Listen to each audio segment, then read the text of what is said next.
It's a dull gray day in Fort Worth. There's also a cloud hanging over the team. The Brahmas have only 7 wins on the season, twice as many losses. The team's heading north up I-35 to Oklahoma.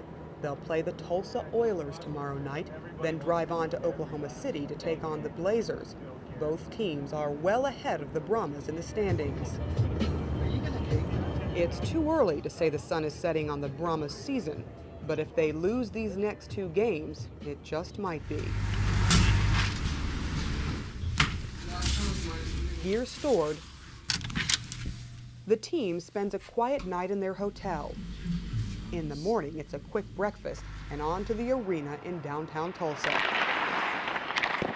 A few Oilers players stick around after their morning skate to watch the Brahmas kick the ice. Justin Osachuk is a second-year pro. You know, your dream is always to make the NHL. You know, down here, I don't know if I'm going to be going up from here. More than likely, I wouldn't be. Osachuk won't have any trouble staying employed at this level, as long as he continues to help put fans in the seats. Everybody likes to fight. You know, everybody wants to see a fight, and they come here mostly to have a good time and to see a fight. I don't blame them. Well, it's going to be real simple. Again, Rod Branch has really been the difference for this team. It's pretty easy to scout the Tulsa Oilers. To beat them, you have to beat their best player, goalie Rod Branch. This is a kid's game, and I think you stay a kid as long as you're playing it. Branch is something of a minor league hockey contradiction. While most of his teammates are young and single, he's got a wife and 3 children. Tulsa's a very long way away from British Columbia. The kids miss their grandparents and talk about cousins and stuff that they don't even know.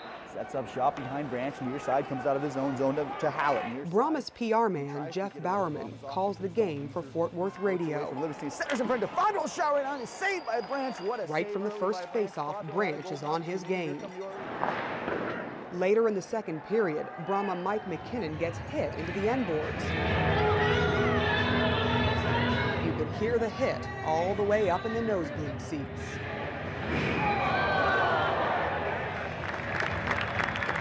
There's some polite applause from the crowd as McKinnon is helped off the ice. The Oilers team doctor has his hands full for the rest of the game. First, making sure McKinnon hasn't suffered a serious brain or spinal injury. Then he has to free Sean Hughes' gashed upper lip, apply antiseptic, and put in stitches. Back on the ice, Branch is shutting out the Brahmas 1-0 when the Brahmas get a 3-on-1 break. The puck is in the net, but the referee blows the play dead, saying Branch had control of the puck. But as you can see, the puck was never in Branch's glove, and the goal should have counted. Just over 3 minutes later, it's all over. An empty net goal makes it a 2-0 final.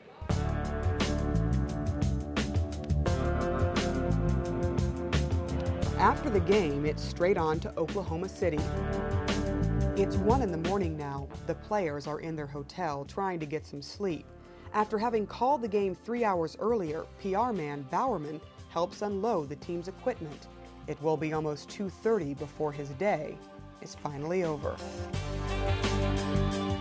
Well, the only thing I don't do is score goals and stop goals. When you're on the road in a minor league situation, you got to pitch in, you got to help out. I mean, I know, I take pride in helping out and being part of the team. And this guy here is following me around documentary life. There's not a lot of time to dwell on last night's loss. LaLonde even jokes about the blown call in Tulsa. Do you know how close you were last night to actually witnessing live the first assassination of an official in the Central Hockey League take place in Tulsa, Oklahoma? It was a guy by the name of Paul Mariconda, 5'2", about $140, and he came about as close to losing his life as any official has ever come. But thanks to wisdom and maturity, it didn't happen. Time of death would approximately been about 9:50 in the So when I get fired for going 6 in whatever my record is, the first guy on the list is Paul Mariconda, and you can use this in court. Oklahoma leads the league in attendance, nearly 9,000 fans at each home game, and they get to sit in world-class comfort. The Ford Center is right downtown. It's the glittering jewel of CHL arenas. There are at least a half dozen National Hockey League teams that would love to have a building like this one. It seats 18,000 for hockey and has 56 luxury boxes. People don't think of Oklahoma City as a real quote-unquote hockey town, but In fact, hockey has been in Oklahoma since the 1930s. Teams have been affiliated with the Boston Bruins, the Toronto Maple Leafs, and the Minnesota North Stars. there were a lot of really, really good hockey players that played here for the Boston Bruins organization. Harry Sinden was a player-coach here. Jerry Cheevers played here. And Dino Cicerelli played here. With Harry Sinden no longer around, LaLonde gets to match wits with current Blazers coach Doug Sauter. It starts out pretty well with the Brahmas jumping out to an early lead. But it soon becomes apparent that this isn't the night for the Brahmas to turn their season around. The players start to show their frustration. Leading scorer Chad Woolard is ejected.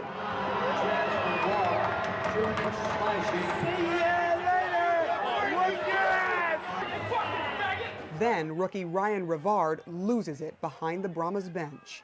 This is new territory for LaLonde. He has to try to salvage something out of a season that seems to be going nowhere.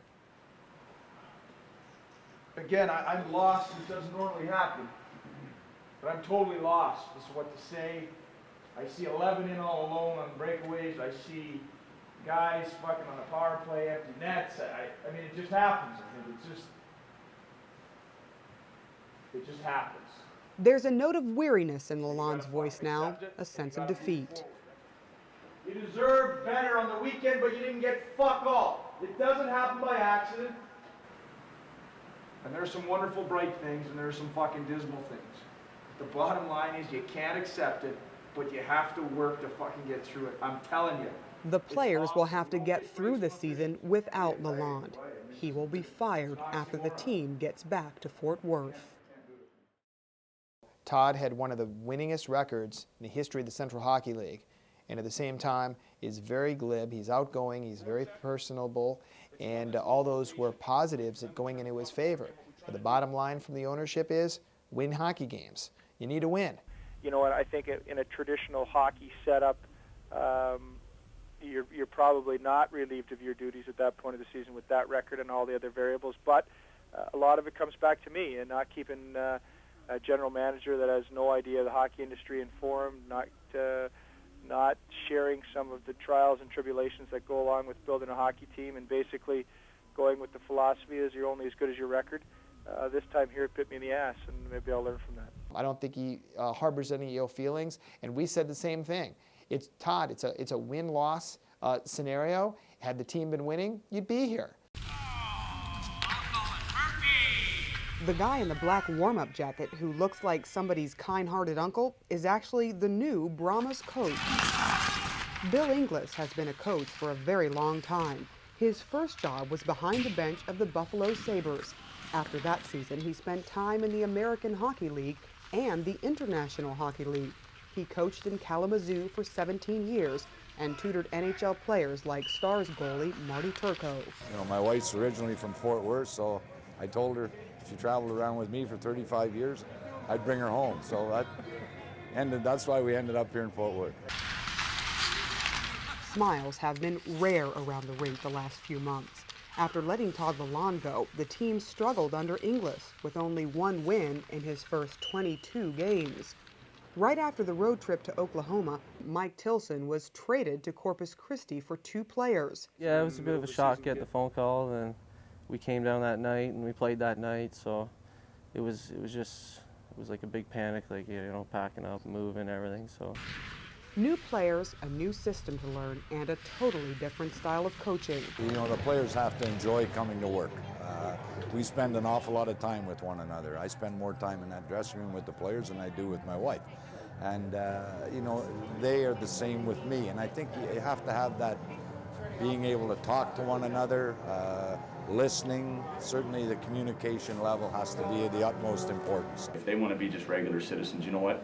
Get out now. Bill and TL were on 2 different ends of the scale. TL motivated, I think, with a lot of the guys who put some fear in their jobs for them. Todd, I mean, it's a style that he learned in juniors. You know, it's a junior style, and the way that style, that hard-ass style, is supposed to work is us against them, and that's what unifies the team. Is we hate the coach, and that's why it only works for a couple of years. I've actually been there before on both ends of the spectrum. I mean, different coaches work for different teams. I mean, it all depends what kind of team you have and what you need. I mean, I think Todd's a great coach, and he gets a lot out of his players. And not to take anything away from Todd, but you know, I love coming to the rink and, you know, Bill, what makes me want to be here. Finally, as the season winds down, the team starts to get on track.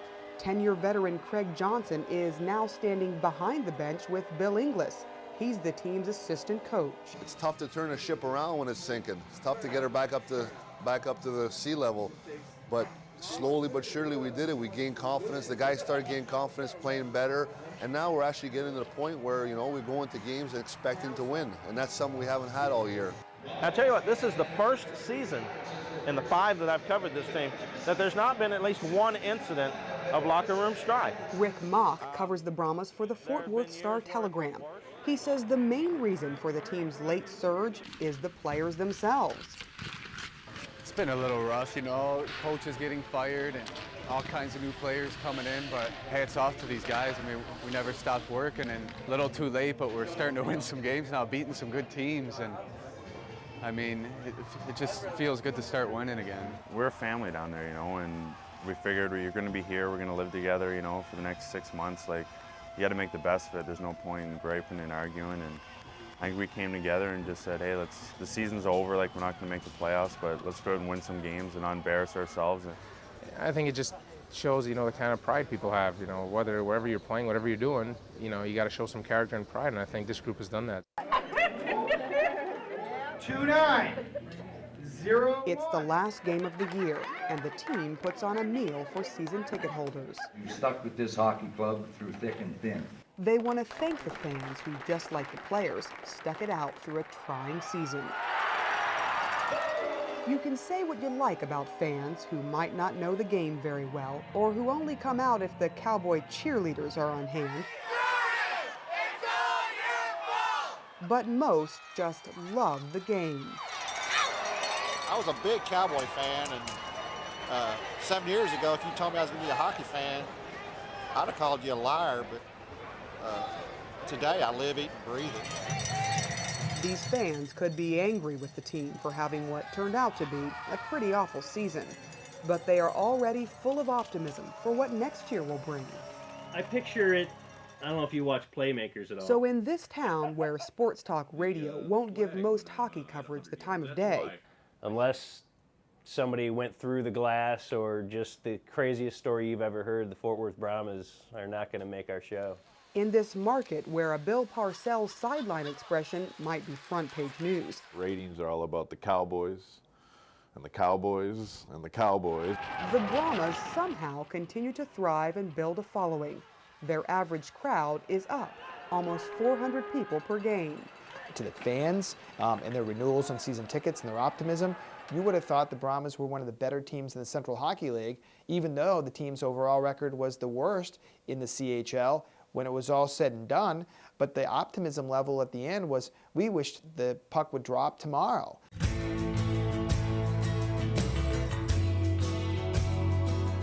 The Brahmas go on to win their final game of the season. Some of the players will be back next year, many won't. But they'll all remember the time they spent playing hockey in Fort Worth, Texas, skating on soft ice. Greatest job in the world. Wouldn't do anything else if I had the choice. I'd like to keep going until I can't go anymore, you know, but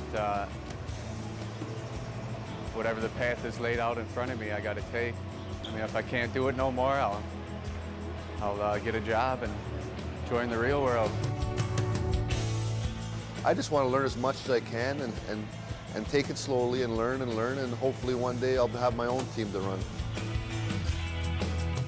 Time of my life, I haven't come to it yet, but it's probably another couple of years. I want to play pro a couple of years, and like I say, go back to school and get my master's. Yeah, it's tough. I mean, to jump into that real world, I guess, but you have to make it sometime. I mean, there's been talk about it. I mean, I'm not sure what's going to happen.